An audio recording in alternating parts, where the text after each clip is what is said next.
Let's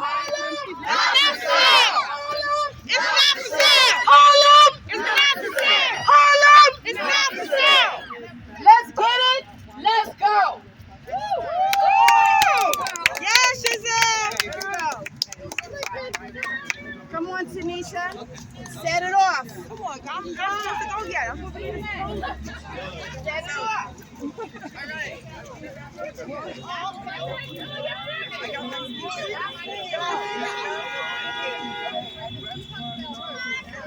What up, Harlem? Yeah. Let's turn it up. Let's wake it up, y'all. Come on, we out here in Harlem. Gentrification is the new segregation. Come on. Gentrification is the new segregation. And thanks to our city councilwoman, Krista Harlem, on this block, 145th, we will not let it happen. Here we go. Kristen Jordan, city councilwoman, District 9. Let's get it. Come on. All right. Thank you, everyone, for coming out. I know it is rainy, it is muggy, but we actually, for some of us, this is an improvement because we were actually here in this exact same spot exactly 1 year ago, demanding actually affordable housing for our community. And that day was January 3rd, which was my first official day as city council. All right. And also my birthday. Happy birthday. And so all I want for my birthday is for my community to be well, to be served, to live in dignity, to have housing, to have resources. That's right. For the kids to have quality education, for the streets to be clean. That's right. All I want. It's quite a vision. Yes. But this is a step, because Harlem is not for sale. Harlem is not for sale. Harlem is not for sale. Harlem is not for sale. Harlem is not for sale. Harlem is not for sale. So don't let them forget it. Don't let the media tell you something else, because what this has all been about is money. Tell the truth. What it's all been about is profit and money. So what we have is we have a developer who moved in, who wants to do a new development in our neighborhood. It was a proposal that started last year in what is called an upzoning. An upzoning is when you take an area that is zoned at a certain height and then you push it up. And these types of massive upzonings, this proposal was for almost 1,000 units. These only happen in our neighborhoods. So let's be clear about that. These only happen here. They happen in Black and brown and working class communities. And they are part of pushing us out. They're part of the process we call gentrification. They're part of displacement. And we do not get to live in these developments. So I did something really drastic and said no. That's right. Some may even call it political suicide. No. We got your back. But here's the bigger thing, is that it wasn't me, right? It was all of us. It was the community. That's right. Right? I see people out here who were here with us last year doing this. And you're here again. That's right. God bless you. And when we had the public hearing around that project, we had over 100 testimonies from Harlem. The community said no to luxury housing on this site, and the community will say no to a truck stop on this site. That's right. The other old guard that just collecting checks. So, One of the few. The other old guards are just collecting checks. That's we appreciate you. It's a new day. It's a new day. That's right. Oh, God. Selling out Harlem. No more chicken dinners. That's right. They're being vindictive because they couldn't get the 145 project. Vindictive, So now yes. they want to turn around and put a truck stop Yes. when they knew all about the health issues, where this is the highest area for cancer, diabetes, asthma, you name it. Okay, so I gotta pull us back, but we will definitely be touching on all the health effects. We have some speakers who are going to share, and we're going to stand together on this. Yes. And Right. what I want to say to community while you all are here is this is a winnable fight. Yes, it is. Let me repeat this. We can win. We can win. Okay, this area is actually designated by the state as a brownfield area of environmental development and protection. So we are actually asking the state to take this area that you've designated as environmentally protected and protect it.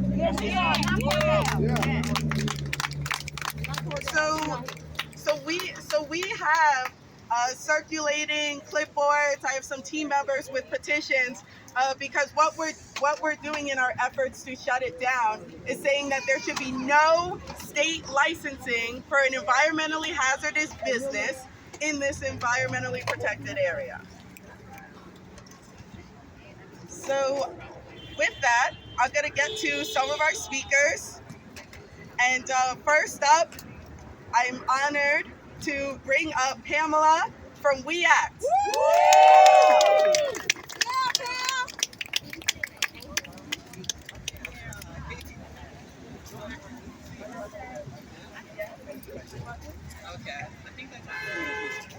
Okay. I want to thank everyone for being out here today. This is so beautiful that we're here protecting our community and what's ours. I'm going to give you a little background information.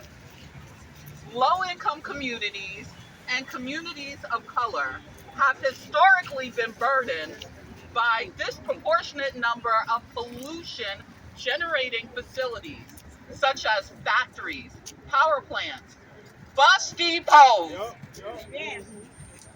sewage plants, sewage treatment plants, highways. Does this sound familiar to you guys? Yes. Trucking centers. This inequitable siting has turned these communities into environmental sacrifice zones. Come on. That's right. That's right. Tell it. With the cumulative impacts of these multiple sources of pollution harming our residents, causing health impacts such as asthma, lung and heart disease, increased birth defects, and learning impairments. This community falls into that category, and we all know it because we live it. In fact, according to the New York City Department Department of Planning, they say that this neighborhood has historically had one of the highest rates of asthma in our nation. And poor air quality also leads to higher rates of cancer and chronic illness. Now, why did I have to give you all of this information? I had to give you all of this information first because they want to add a heavy-duty truck depot, which would be located a half a block away from the playground that we're standing in right now. That ain't right. With very few green spaces, because this is all we have as far as green spaces. That's it. With already pollution burdening our community, emissions from this diesel truck company will be dangerous and will lead to higher rates of respiratory illness, heart disease, and premature death in our community. So this man doesn't care about what's going on with us. He's trying to make it seem like I have no other choice. There are tons of choices. We all want to meet with him. We know what the options are. He needs to bring himself here and have those discussions with us. This community is already burdened with their fair share of pollution, citing yet another source of dangerous pollutants in this community is an overt act of racism. We should never have to choose between being displaced by a developer or being poisoned by the developer.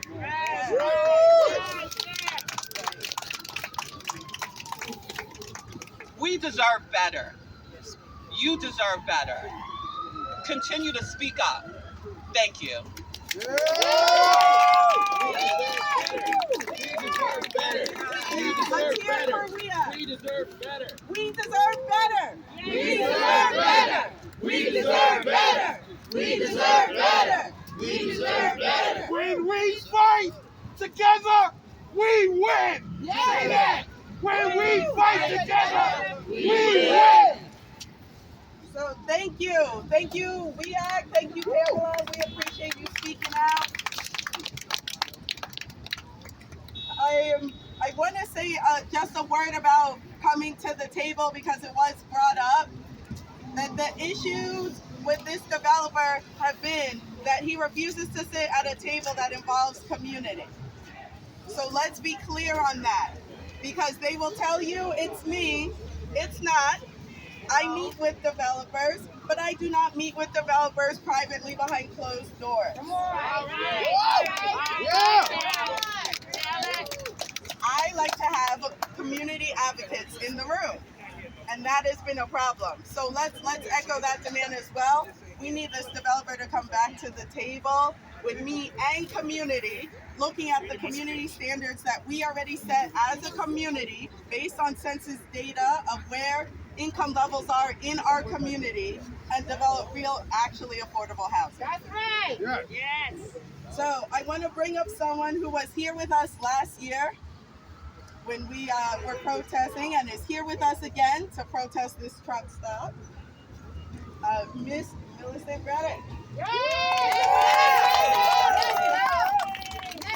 Good evening, everyone, and thank you for giving me this opportunity. Come on, Queen Mother. Thank you, my sisters and my brothers. Let me just say, WEAC has been involved in this community, and I have been a part of the negotiations with WEAC on a number of issues. So this community is well known for negotiating, but we don't negotiate behind closed doors. Mother Clara Hale, MTA, we did the charrette to make sure that we had a clean bus depot. We live in the boundaries of 149th, 145th, Harlem River Drive, Major Deegan, major housing all around us. These streets, if anybody knows, we can't walk these streets at certain times of the week and certain hours. Many of us have been hit by cars along with a host of other things. So to Mr. Tidal Val, please understand, it's not a choice of either we give you the housing you want or you'll put in a truck stop. It's not going to work. We're not walking away. You've already tried to move 1,800 of us out of our apartment here in Esplanade. You've destroyed our home, but we're going to fight until the bitter end. To the young people, thank you for picking up our fight. You have no idea how long we've been fighting this battle. We fought in 1991. They didn't want to give us no loans to redevelop our home. We did it. We have construction all around. These very developers didn't want to come here. In 89, 90, we tried everything we knew. But finally, we won our lawsuit by suing the banks and by suing those who stopped this community from development. But at this point, it's about development for us. It is either AMI of 50%. That's right. Or nothing. Come on. Because 80% does not include any of us standing here. All right. 80% says 80,000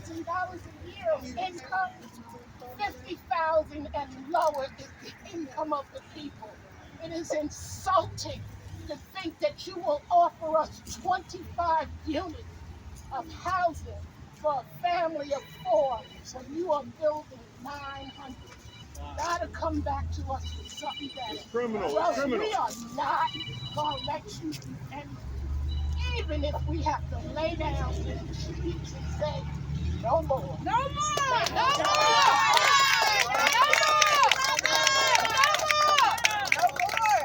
Harlem is not for sale. Harlem is not for sale! Harlem is not for sale. Harlem is not for sale! Harlem is not for sale. Harlem is not for sale! So now let's hear some young people speak. That's right. Come on now. We have some youth with us willing to speak.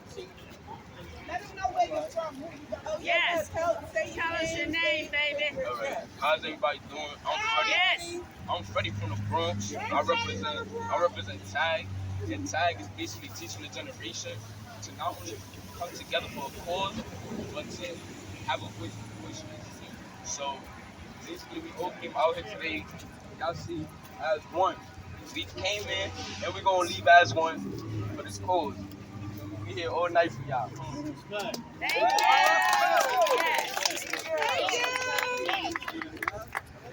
All right, lady. We are TAG. We are here to say they are not taking Harlem. This is my community. They are not taking over my community. Yes, baby! Yes! We are TAG and we're here to represent Teaching a Generation. Our organization's goal is to fight against gun violence in the community. And we're here to protest for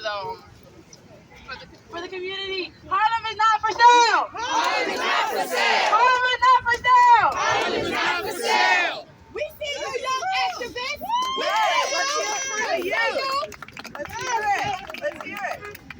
And listen, if you don't think there's a link, there is absolutely a link between violence prevention, gun violence, and housing. That's right. Because if we look at study after study after study, they show us how poverty incites crime Tell it. and violence. Right. So give us actual affordable quality housing for our community, give us resources, give us strength and support, and watch the violence drop. That's right.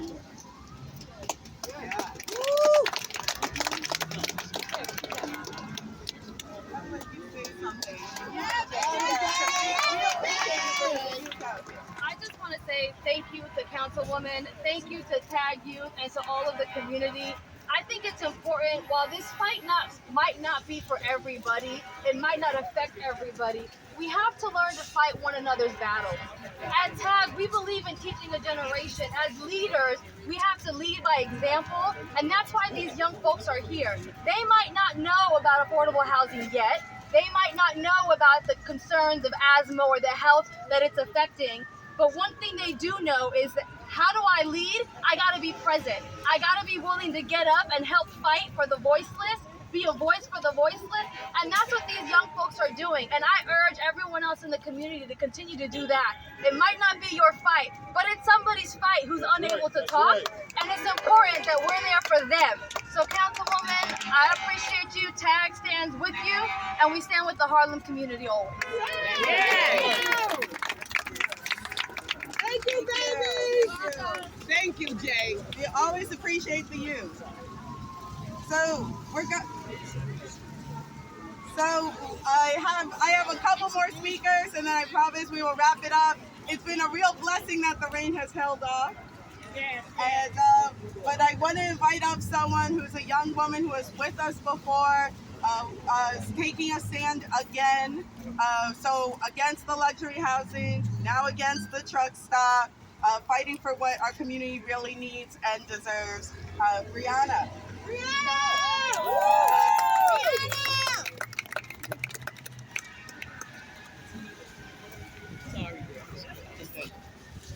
Can everyone hear me? Yes. Thank you. This is a message to the community. I know we have a bunch of reporters here. I know we have a lot of news reporters here, but this is a message to the community. I've lived in Harlem my entire life, and I do not intend on going anywhere. That's right. They are killing us. They are killing us with asthma.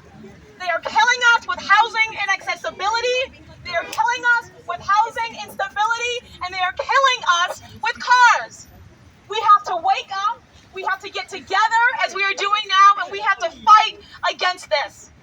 A year ago, we fought against unaffordable housing that would not benefit the community, that would not house our seniors, that will not maintain the presence of our youth. And today, we fight against a truck stop. A truck stop when just a few months ago, a woman and her son were hit by a car.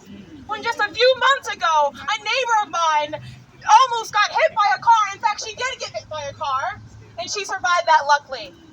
So we need to get together. We need to speak to one another. We need the youth. We need the elderly. We need Esplanade. We need Lenox Terrace. We need every single block here to get together and do something about this. A year ago, we organized over 600 community members and 50 business owners, small business owners that was against this. So today, we will continue to fight against this, and we will demand what our community needs. That's right.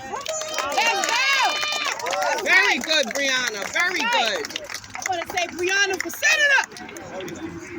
Thank you. Okay, so we have a surprise guest. I'm gonna let her grace the mic. She is a resident. She's speaking as a resident, speaking as someone who is impacted, and someone who is a leader and organizer in the community as well. Thank you, Liz.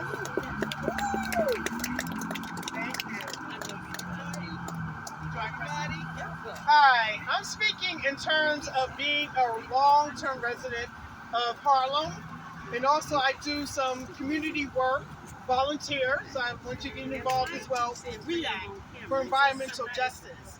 And one of the things that what really got to me, and I'm speaking as an individual, not in part of any organization, but just being a resident of Harlem. And this truck stop will be an environmental nightmare. We already have so many cars coming in from the Bronx, going down Lower Manhattan. We also have environmental problems in terms of the heat island effect that goes on. As you know, Harlem is the hottest point in New York City.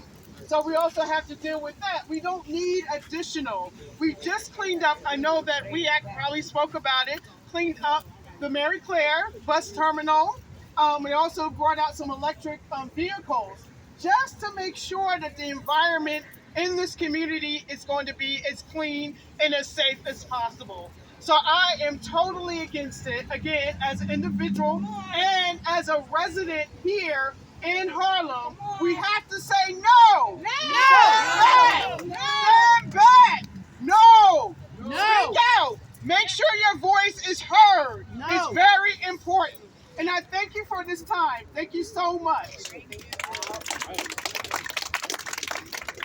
Okay, so we have two more speakers for you all. I am excited to invite up the beautiful, magnificent Giselle Hearn. Come on! Hey, when I say people, you say power. People! Power! People! Power! People! Power! People! Power! Whose community? Our community! Whose community? Our community! We want affordable housing. We want low-income housing. We want housing with the amenities. We deserve this. Listen, title bond.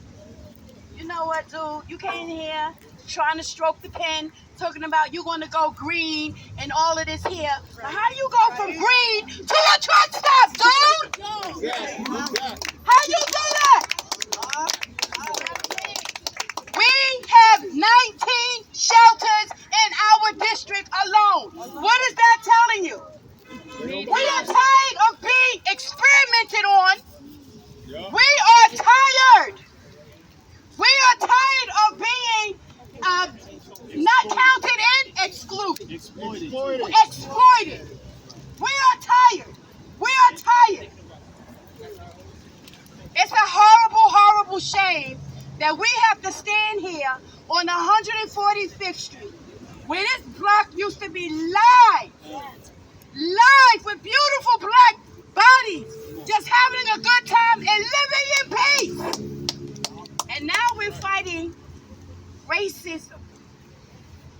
Yes. We are fighting racism. Yes. He's mad because we said no. That's right. Yes. And you cannot punish us with a truck stop. Right.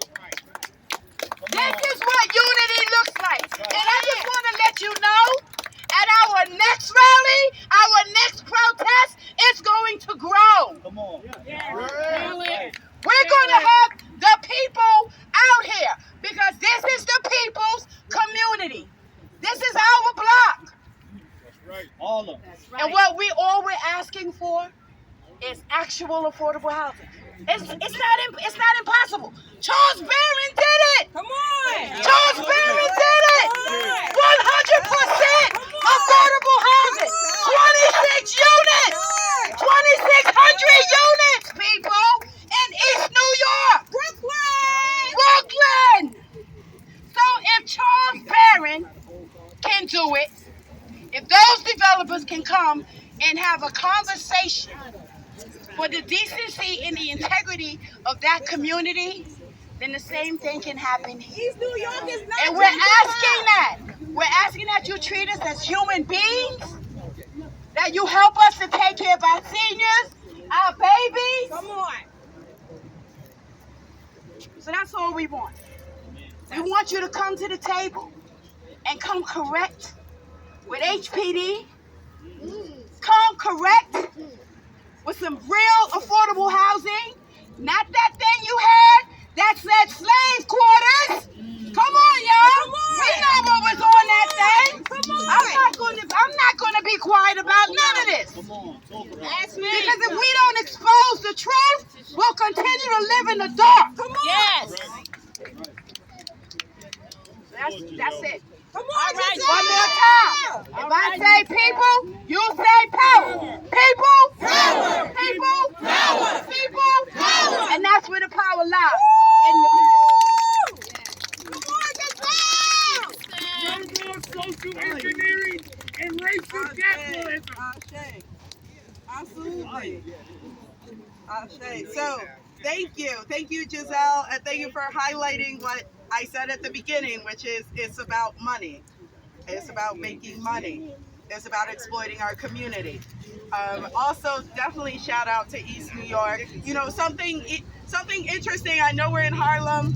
We definitely going to stay on Harlem, but something interesting to just put out there is that Barron's district was the only district to actually gain in black population over the last 10 years in the census. So, no, Harlem didn't gain. Harlem didn't gain. Harlem did not gain in black population. Cut his profit margin. That's Right. the bottom line. Developers gained in profits and landlords gained in profits, but Harlem did not gain in the population. We did not maintain our black population. That's right. We did not maintain a black majority even. That's right. Right. So if I sound harsh when I have this stance, it is because the situation is dire. Yes. The situation in my community is dire. Yes. I am third generation Harlem. I want my kids to live here. Yes. Yes.